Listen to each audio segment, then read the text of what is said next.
Story name डरपोक पत्थर। बहुत पहले की बात है, एक शिल्पकार मूर्ति बनाने के लिए जंगल में पत्थर ढूंढने गया।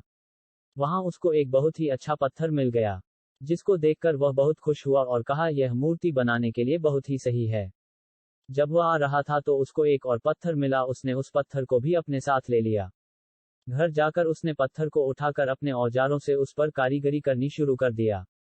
औजारों की चोट जब पत्थर पर हुई तो वह पत्थर बोलने लगा कि मुझको छोड़ दो, इससे मुझे बहुत दर्द हो रहा है।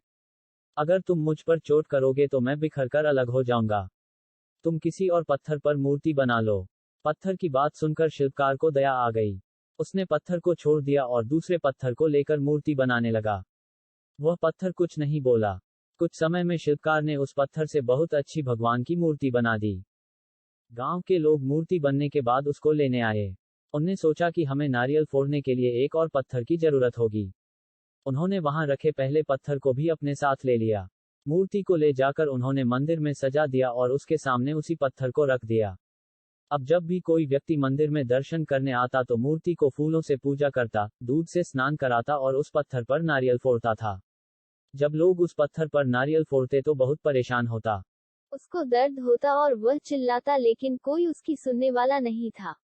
उस पत्थर ने मूर्ति बने पत्थर से बात करी और कहा कि तुम तो बड़े मजे से हो, लोग तो तुम्हारी पूजा करते हैं, तुमको दूध से स्नान कराते हैं और लड्डुओं का प्रसाद चढ़ाते हैं, लेकिन मेरी तो किस्मत ही खराब है, मुझ पर लोग नारियल फोड़ कर जाते हैं। इस पर मूर्ति बने पत्थर ने कहा कि जब शिल्पकार तुम पर कारीगरी कर रहा था, यदि तुम उस समय उसको नहीं रोकते तो आज मेरी जगह तुम होते, लेकिन तुमने आसान रास्ता चुना, इसलिए अभी तुम दुहक उठा रहे हो। उस पत्थर को मूर्ति बने पत्थर की बात समझ आ गई थी। उसने कहा कि अब से मैं भी कोई शिकायत नहीं करूंगा। इसके बाद लोग आकर उस पर नारियल फोड़ते।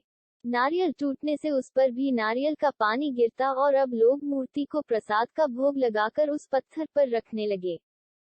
मॉरल ऑफ द स्टोरी सीख, हमें कभी भी कठिन परिस्थितियों से घबराना नहीं चाहिए।